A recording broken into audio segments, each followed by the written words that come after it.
Estou fazendo esse vídeo aqui para vocês conhecerem um pouco da educação da mente via cristais radiônicos, numa introdução ao diagnóstico do inconsciente familiar do Dr. Zonde, para vocês terem uma ideia como é que eu estou unindo, como eu uni a psicologia ocidental na oriental.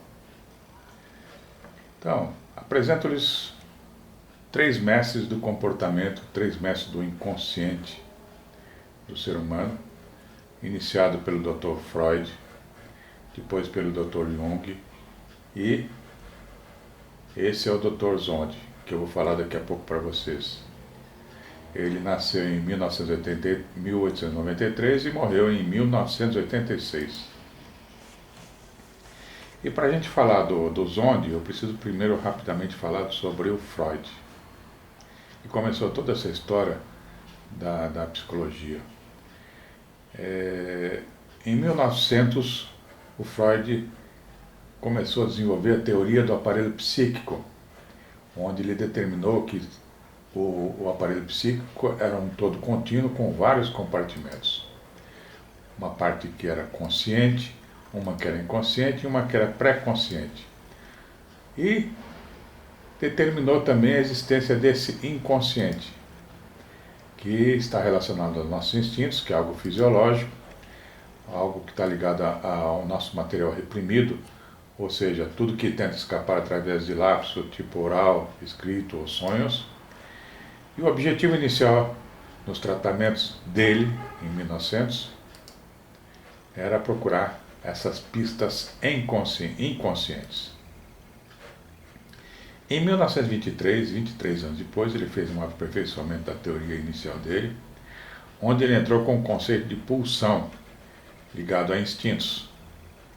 E essas pulsões são forças propulsoras que fazem as pessoas agirem. Tem uma fonte, que é o nosso corpo, um objeto, obviamente o que se deseja, e um objetivo, descarga, alívio. Também tem a carga, pode ser uma pulsão intensa ou não. E deixou bem claro que a pulsão possui uma energia, uma libido. Existe o que a gente chama de pulsão de vida. Eros é a pulsão de vida, que está ligada ao amor, a afeto, sexualidade. Tanto que a gente sabe que uma pessoa que começa a se desinteressar pelo sexo, não tem mais amor no seu coração, ela já está realmente perdendo razão pela vida. E a pulsão de morte é aquela que ele chama de Thanatos, que está ligada à morte e à destruição. Toda pessoa que é muito negativista, que vive reclamando, nada vai dar certo, a vida é um caos, que isso, aquilo, está chamando para si o fim da vida.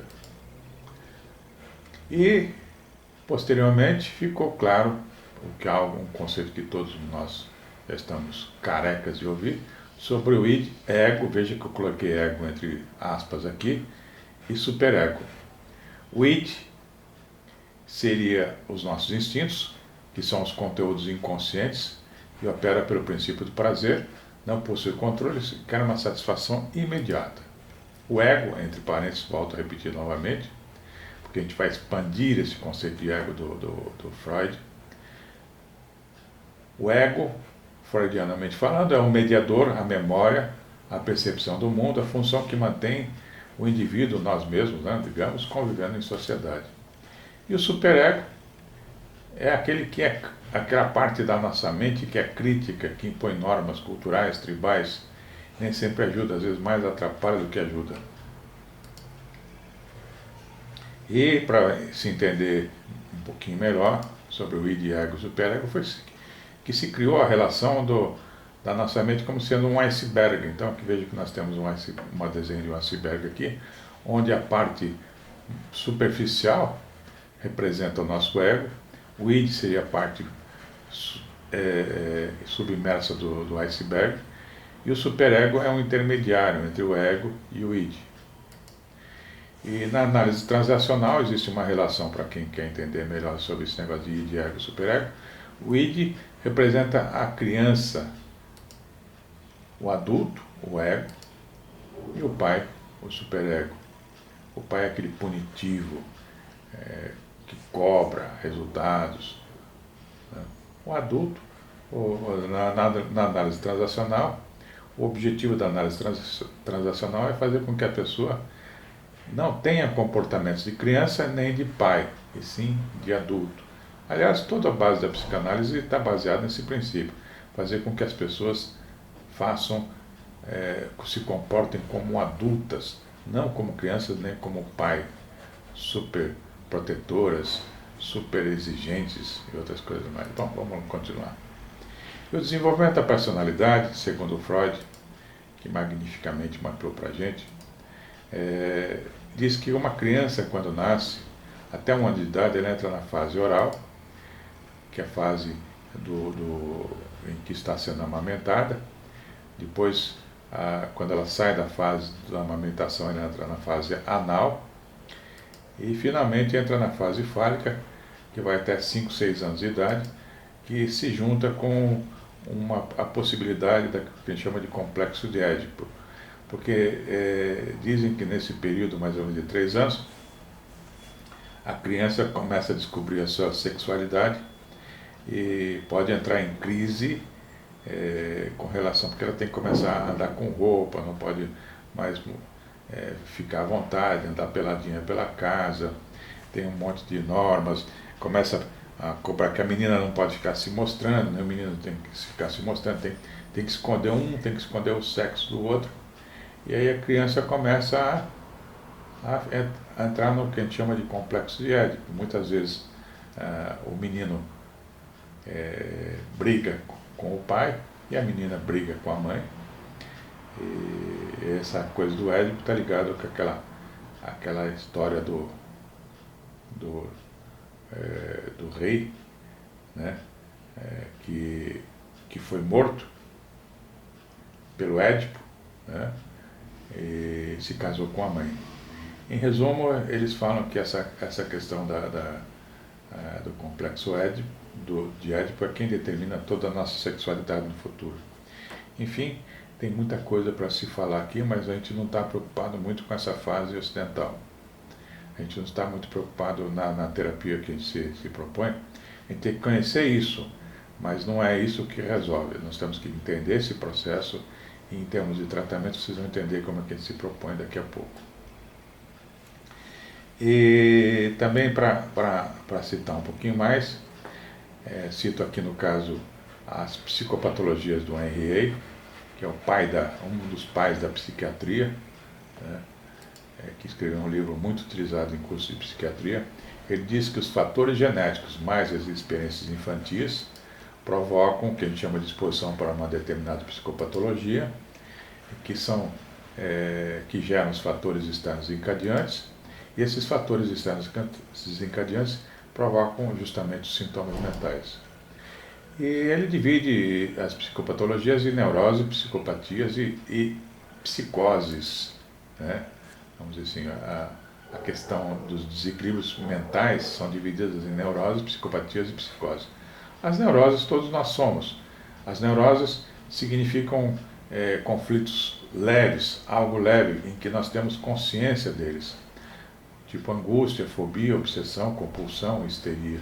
Mas a gente sempre tem consciência dessas neuroses. Nas psicopatias, já começa a não ter mais essa consciência desses conflitos, e aqui surge então o que a gente chama de sociopata, que é o que gera inclusive a parafilia sexual.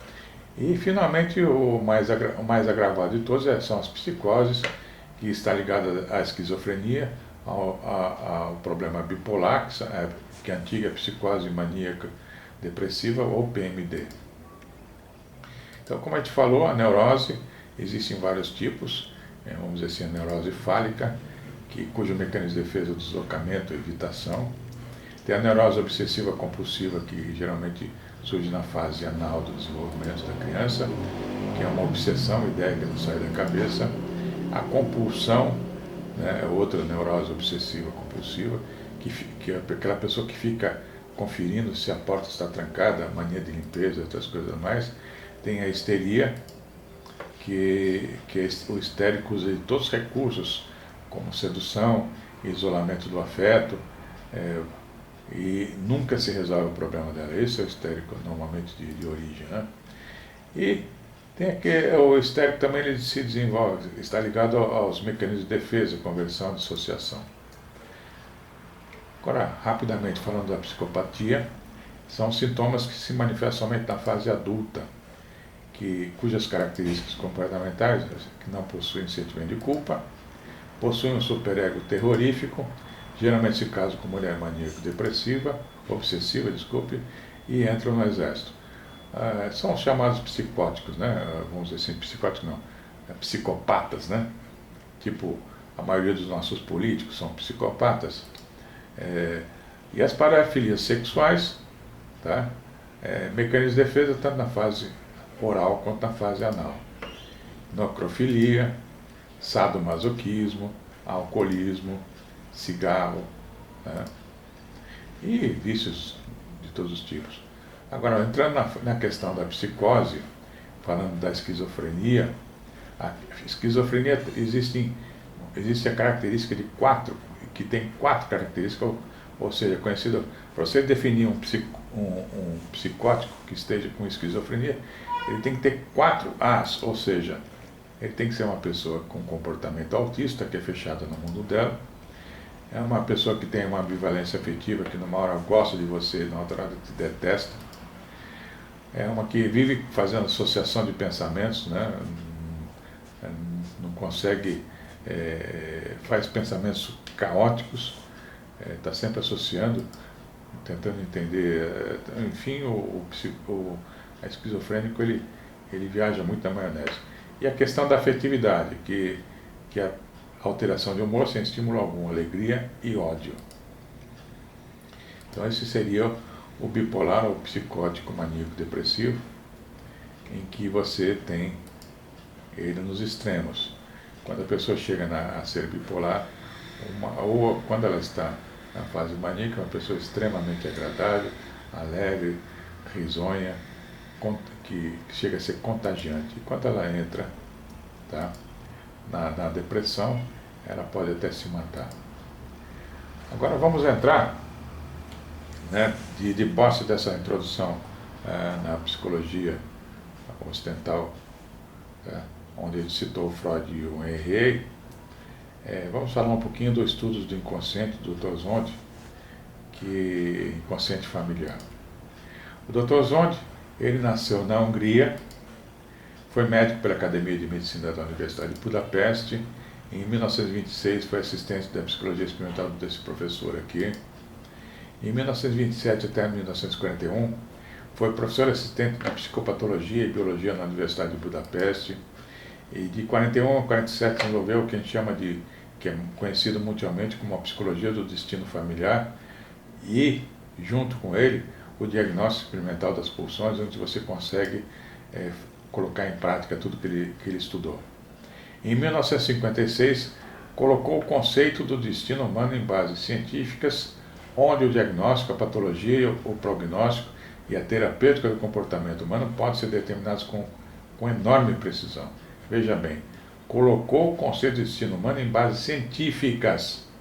Tá? Isso foi em 1956. Em 1973, recebeu o diploma de ouro da Universidade de Budapeste pelo seu trabalho e faleceu em Zurique em 1986. Explicações iniciais do trabalho do Dr. Zonde.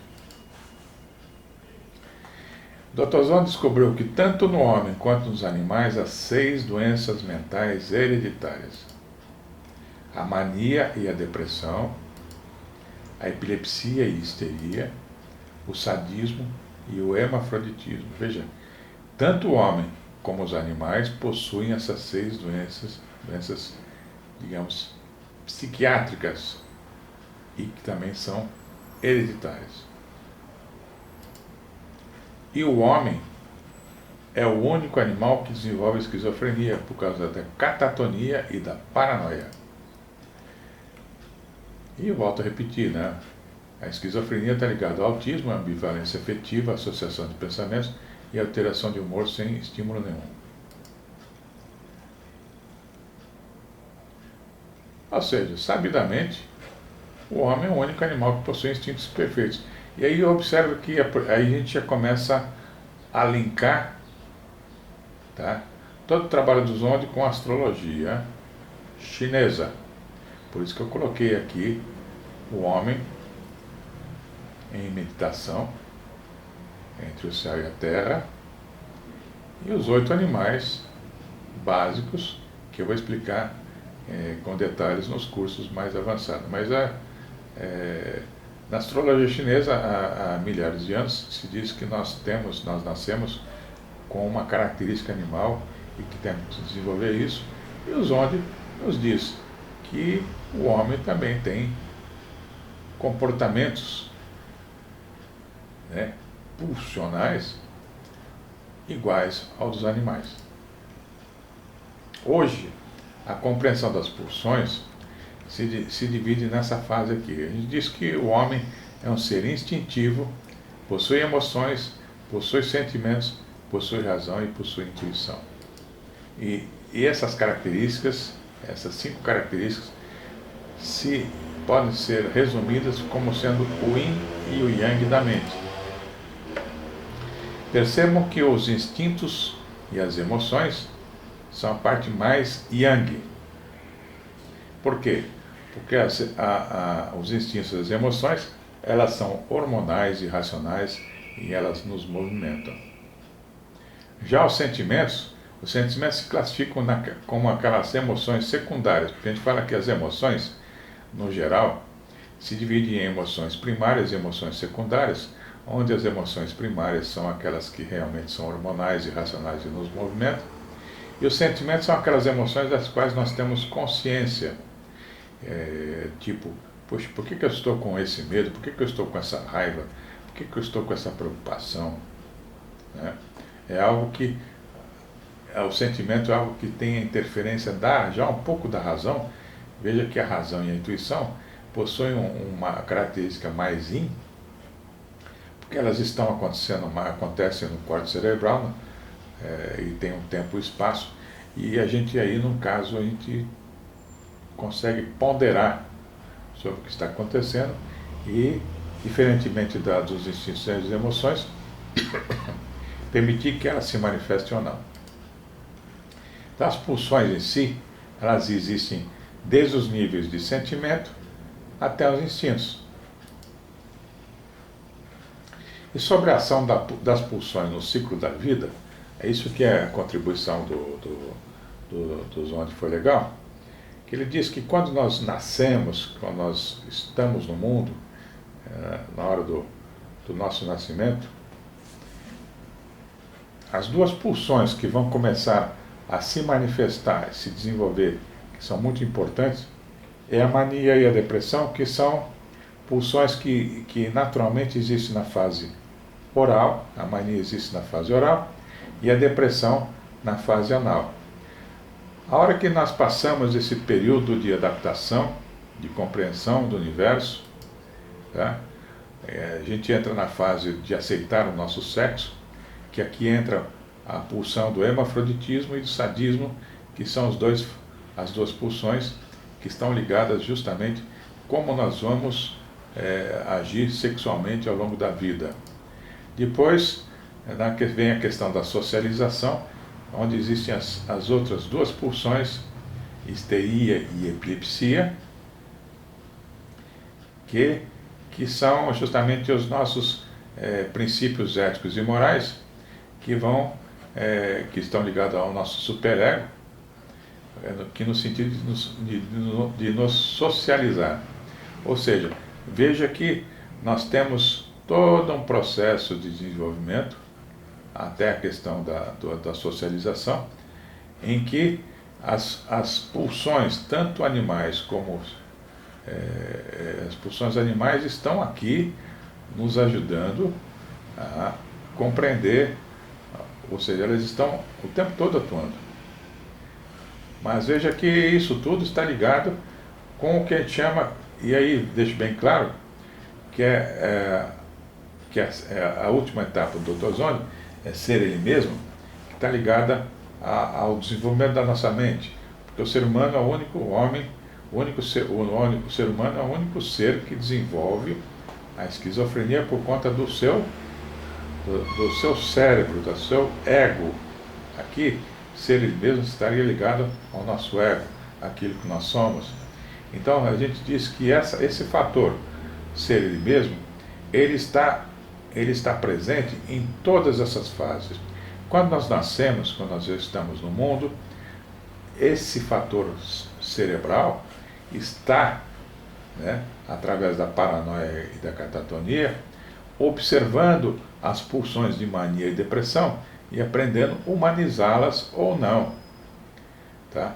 Depois, quando vem essa nova lição de aceitar seu sexo, essa pulsão de ser ele mesmo começa a compreender essa questão da sexualidade, lidando com a questão do hermafroditismo e do sadismo. Depois, quando ele começa a se socializar, essa pulsão de ser ele mesmo começa a compreender os princípios éticos e morais, as pulsões de histeria e epilepsia, para que ele se desenvolva cada vez mais em harmonia com ele mesmo. E veja que eu coloquei aqui a palavra Shen para tentar expressar um pouquinho melhor sobre essa questão. O Zonde, o desenvolvimental, ele diz o seguinte, que existe um ego pontífice, tá? Que aqui estaria a parte catatônica e a parte paranoica, que aqui representa os nossos hemisférios cerebrais. Então, a nossa mente está abrigada, nosso cérebro está abrigado pelo Shen, que veja que eu já deixei aqui em vermelho para simbolizar o coração, que é o Shen.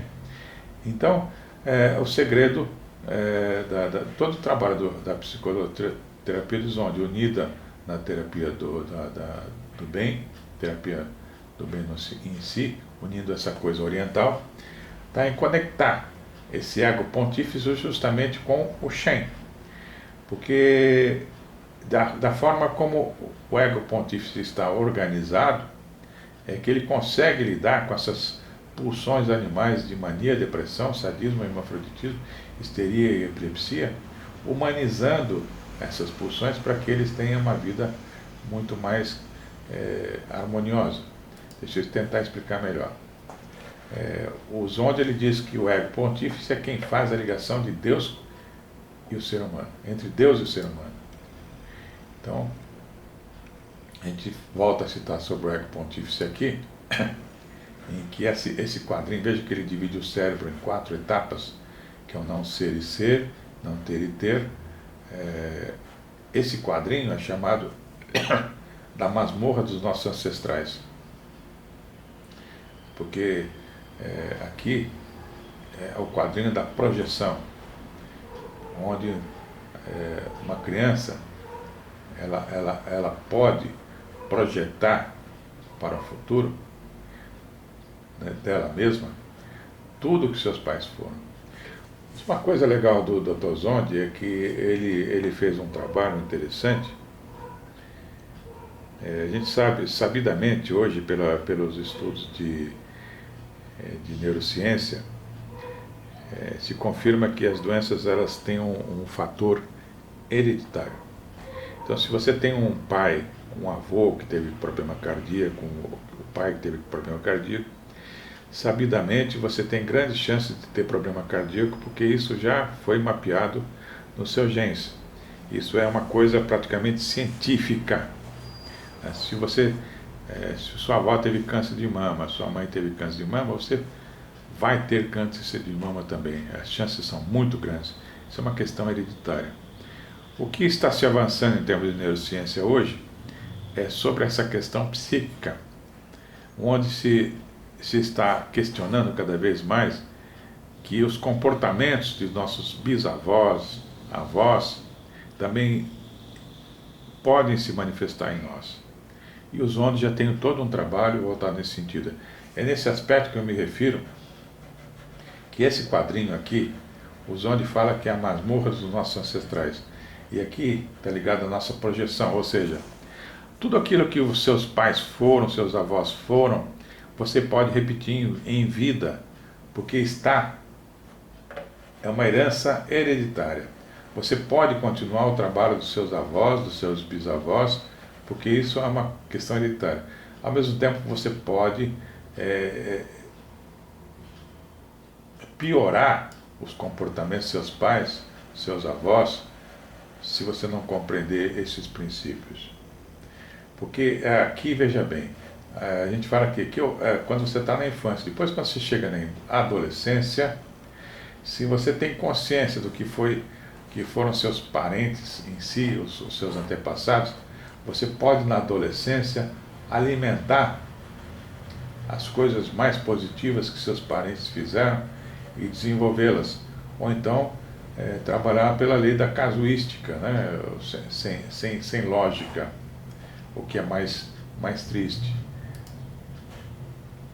Agora, na fase adulta, é quando a gente introjeta, ou seja, é quando nós tornamos essa projeção de infância, que foi para a adolescência, numa realidade na nossa vida, e aqui, enfim, seria a velhice, onde a gente está realmente cumprindo com o nosso objetivo da vida. Mas vamos partir para frente, falando um pouquinho mais do ego pontífice. Pontífice, não pontífice, eu tenho que corrigir aqui. Pontífice. O ego pontífice, segundo o Zonde, ele diz que ele não é o espírito nem a natureza, quem faz a ponte entre o espírito e a natureza pulsional. Ele é a mão que une e não fecha as funções isoladas. Ele não é o homem nem mulher, é a ligação entre homem e mulher em nós. É o que estimula o inconsciente à humanização. Representa o nascimento do ser humano em contraposição ao ser animal. É o que leva o homem à perfeição. Veja o conceito de ego pontífice do Dr. Zonde e a semelhança que ele tem, tá, com o Shen na medicina chinesa, que eu vou explicar aqui. Veja que se a gente pudesse simbolizar, né, todo o trabalho do Zonde, ele fala que nós temos um cérebro, e nesse cérebro existe o fator catatônico, que é o hemisfério esquerdo, e o paranoico, que é o hemisfério direito, e que aqui, basicamente, existe um ego, entre parênteses. Eu coloquei aqui, esse grifo é meu, tá? Porque é muito complexo você aproveitar-se de termos já previamente definidos e colocar alguma coisa maior. Então, para a gente conseguir fazer essa diferenciação, coloquei o ego entre parênteses, para você não associar, ficar atento com relação ao que a gente vai formar sobre o ego pontífice. Pontífice. Boa pergunta. Bom, não esquenta não. Então a catatonia está ligada à lógica, ciência, verbo, nomes, matemática, estratégia, ordem de ideias, escrita, e a paranoia está ligada a imagens, histórias, observação, formas, padrão, música, imaginação, beleza, possibilidade. Isso aqui é o lado yin do nosso cérebro e o lado yang masculino do nosso cérebro. E juntamente com esse lado catatônico e paranoico, deixo bem claro que o Dr. Zonde, volto a repetir, disse que essas pulsões, depressão, sadismo, epilepsia, mania, hermafroditismo, histeria, que são comuns tanto nos animais como no homem, depende exclusivamente de como o nosso ego, veja, ego entre aspas, está estruturado para conseguir humanizar essas pulsões que sabidamente são animais, tá? E aí a gente cita que o Dr. Zonde, ele chegou muito próximo da compreensão da medicina chinesa, sem compreendê-la, onde, sabidamente, nós sabemos hoje, pelo estudo da medicina chinesa, que o Shen, residente no coração, deve governar a nossa mente, tá? Para que nós tenhamos uma harmonia, tá? Porque inclusive todo o princípio dos cristais radiônicos é justamente isso. Quando nós liberamos o Shen no paciente, as mágoas, as raivas, as tristezas, as pulsões, como mágica, relaxam, somem e a pessoa fica admirada dos resultados. Porque nessa hora, quando a pessoa tem consciência dos seus problemas, né, que aqui entra a questão cerebral também, né, e o coração envolvido, quando ela tem consciência dos seus problemas, porque nós estamos hoje numa era cognitiva em que nós estamos cheios de valores éticos e morais, do que é certo e do que é errado, e as pessoas estão entrando em crise com esses conceitos éticos e morais. Então, quando elas têm consciência e elas falam, poxa, eu preciso tirar esse comportamento desagradável de mim, e seja ele um comportamento gerado pela depressão, pelo sadismo, pela epilepsia, pela mania, pelo hermafroditismo, pela histeria, nós temos condições de observar a quanto isso pode se modificar justamente com as técnicas da terapia do bem, onde a gente, liberando o Shen, nós conseguimos harmonizar a mente, humanizando esses comportamentos.